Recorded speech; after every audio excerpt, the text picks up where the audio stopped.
존경하는 국민 여러분, 재외 동포 여러분, 우원식 국회의장님, 선배 동료 의원 여러분, 조국신당 대표 조국입니다.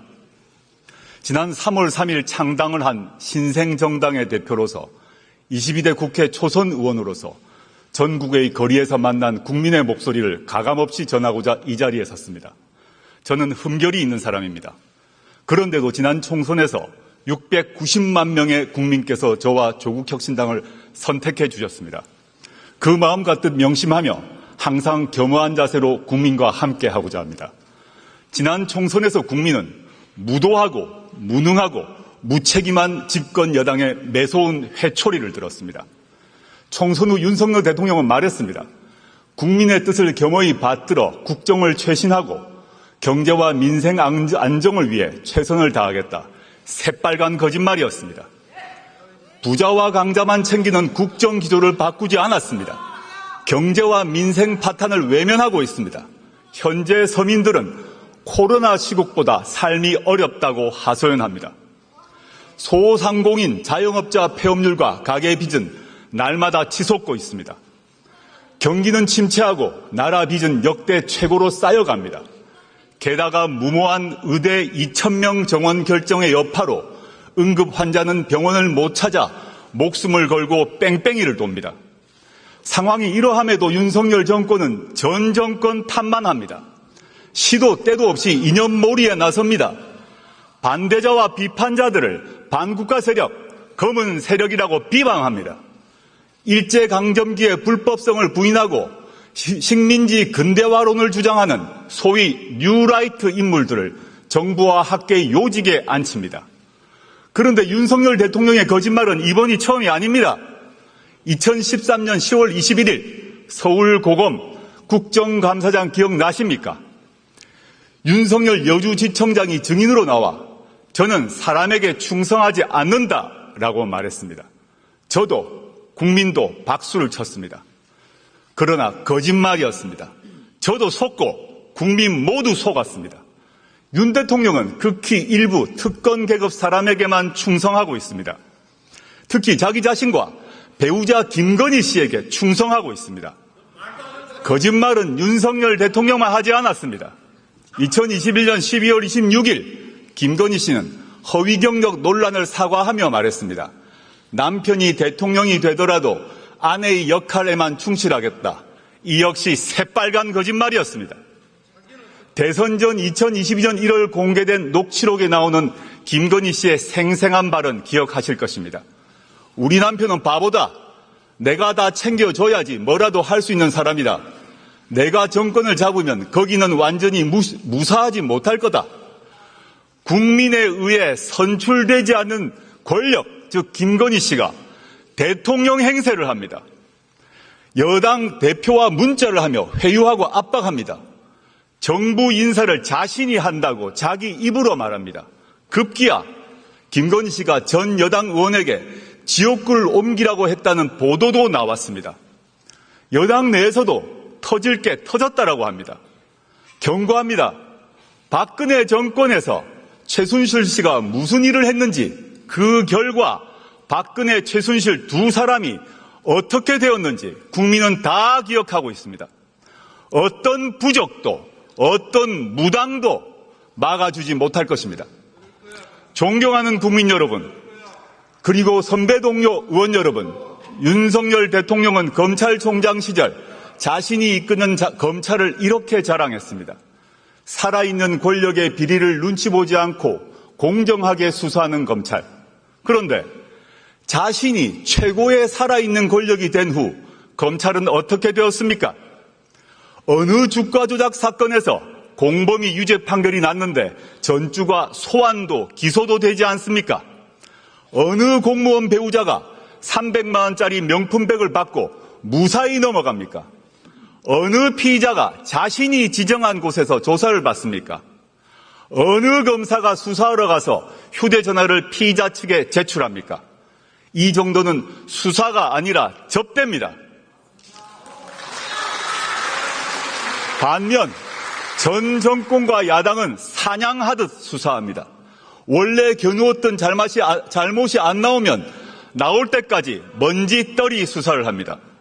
원래 사냥감이 잘 안 잡히면 가족, 친족, 지인을 텁니다. 그리고 일방적 피의 사실을 친검 언론에 흘립니다. 어디서 많이 본 모습 아닙니까? 바로 15년 전 노무현 대통령님의 비극이 발생하기 전과 똑같습니다. 게다가 윤석열 대통령은 자신이 검찰총장 시절 대변인이었던 이창수 검사를 서울중앙지검장에 임명했습니다. 현 김주현 민정수석이 법무부 검찰국장 시절 검찰과장이었던 심우정 검사를 검찰총장 후보로 지명했습니다. 이유가 무엇이겠습니까? 검찰을 더욱더 수적으로 부리겠다는 것 아니겠습니까? 한편 윤석열 대통령은 자신이 나온 충암고 인맥으로 군과 경찰을 장악하고 있습니다. 김용현 국방부 장관은 물론 여인형 방첩사령관, 박종선 777 사령관 등 국내 정보 개통을 충암고 라인으로 다 채웠습니다. 경찰 인사를 하는 이상민 행정안전부 장관 역시 윤 대통령의 충암고 후배입니다. 충암고는 윤석열 정권의 하나회로 자리 잡을 것입니다. 윤석열 대통령에게 경고합니다. 아무리 모든 권력기관을 주머니 속 공깃돌로 가지고 놀더라도 국민의 마음을 잃는 순간 그대는 나락으로 떨어질 것입니다. 존경하는 국민 여러분, 선배 동료 의원 여러분, 창당 이후 만났던 국민의 목소리를 전하고자 합니다. 이태원 참사 희생자 고 이상은 씨의 어머니는 딸의 생일날을 맞아 김치찌개를 방문객에게 대접했습니다.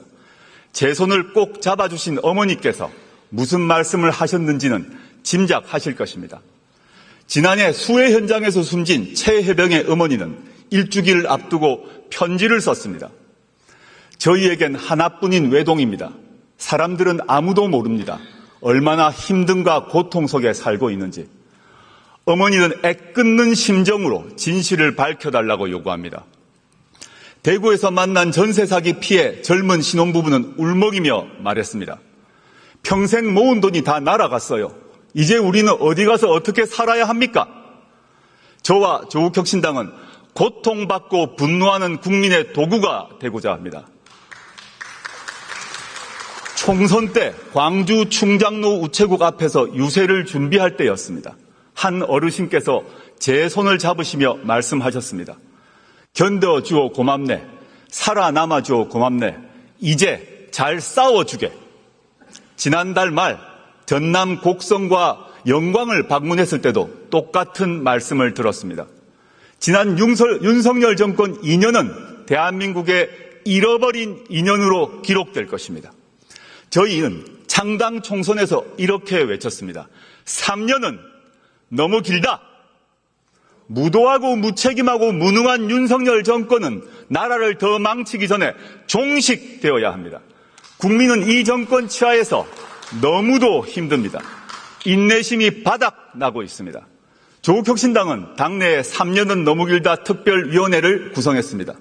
저희는 이미 심리적 탄핵을 하신 국민의 마음을 받들며 온 힘을 다하여 위헌과 위법의 증거를 모으겠습니다. 존경하는 국민 여러분, 선배 동료 의원 여러분, 조국혁신당은 12석에 불과합니다. 원내 교섭단체도 아닙니다.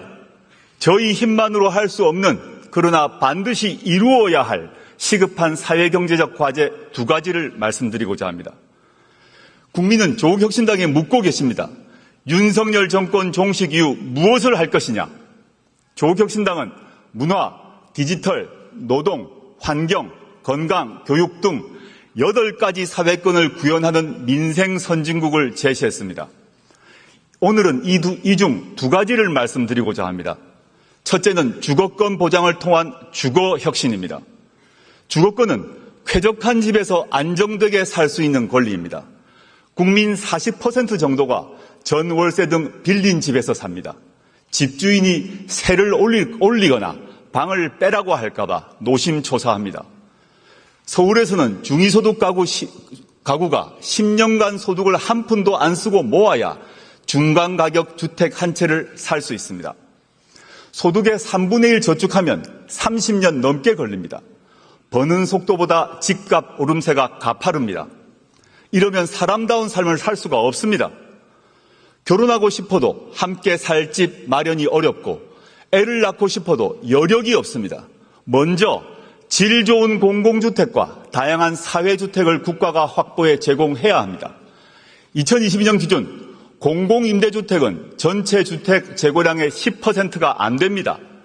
더욱이 90% 이상이 60제곱미터 이하입니다.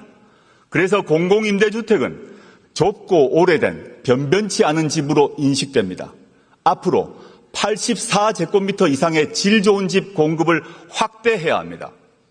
빌라나 주택 등도 공공부문이 더 많이 흡수해서 공급해야 합니다. 청년, 신혼부부용 주택 확대는 물론 평범한 가족을 위해 초장기 임대주택 공급도 추진해야 합니다. 신혼부부가 84제곱미터 50년 초장기 임대주택에 들어가면 굳이 집을 사지 않아도 될 것입니다. 조금 더 여유 있는 국민을 위해 내 집 마련도 쉬워지게 해야 합니다. 문제는 땅값이나 공사비입니다. 리츠 등 주택금융을 잘 활용하여 새로운 유형의 지분 공유형 주택이나 협동조합형 간접소유 주택을 늘려야 합니다. 이제 주거와 관련된 공공기관과 공기업의 역할도 바꿔야 합니다. 돈을 얼마나 벌었느냐로 평가하지 말고 국민에게 얼마나 제대로 된 거주지를 공급했느냐로 잘잘못을 따져야 합니다. 그러면 정책의 방향이 확 바뀔 것입니다. 두 번째는 돌봄권 보장을 통한 돌봄 혁신입니다. 요람에서 무덤까지 제대로 된 돌봄을 받을 권리, 그리고 제대로 된 돌봄을 할 수 있는 권리입니다. 우리 사회는 급속히 초고령 사회가 되고 있습니다. 중증 환자는 크게 늘었습니다. 돌봄의 필요성은 더 커졌습니다. 특히 간병 문제가 심각합니다. 간병비 부담과 간병 스트레스는 겪어보지 않은 사람은 모릅니다. 간병비 때문에 파산하고 간병인이 환자를 살해하는 등 비극적인 사건이 잇따르고 있습니다. 가족 돌봄을 하는 청소년은 공부를 제대로 못해 취업길이 막히고 그래서 가난해질 수밖에 없습니다. 악순환을 끊어야 합니다. 건강보험과 의료보험에 간병을 포함시켜야 합니다. 간병을 개인이 아닌 국가가 책임져야 합니다. 우리 집은 관계없다고 생각할지 모릅니다. 곧 닥칩니다. 우리 모두는 누구나 아프고 다치고 나이 듭니다. 질병과 노화는 지역이나 사람, 이념, 계급을 가려서 오지 않습니다. 또한 영유아 돌봄도 공공서비스를 확대함으로써 해결해야 합니다. 말로만 아이를 낳으라고 하지 말고 가족이 아이를 잘 키울 수 있도록 사회 여건을 획기적으로 바꾸는 것, 그것이 바로 국가가 할 일입니다. 그에 앞서 당장 손길이 필요한 가정을 위해 낳으면 국가가 키워주겠다라고 선언하고 실천해야 합니다. 아이를 위해 나라가 나서야 할 때입니다. 육아휴직 활성화법, 지역돌봄 강화법, 가족돌봄 휴가법 등 전국민 돌봄 보장 시리즈 법률이 필요합니다. 주거권과 돌봄권 보장은 대한민국이라는 국가의 소멸을 막는 방책입니다. 주거권과 돌봄권을 말하면 돈이 문제라고들 합니다. 맞습니다. 그러나 감세와 복지 증대를 함께 약속하는 사람은 거짓말쟁입니다. 중력을 이겨내야 대기권을 뚫고 우주에 다다를 수 있습니다. 세금과 복지 관련한 오랜 고정관념과 두려움을 떨쳐버려야 선진국으로 도약할 수 있습니다. 당장 증세는 못하더라도 부자 감세만큼은 철회해야 합니다. 대기업과 부자만 배를 불리지 말고 보통의 국민에게 이익이 골고루 돌아가도록 해야 합니다.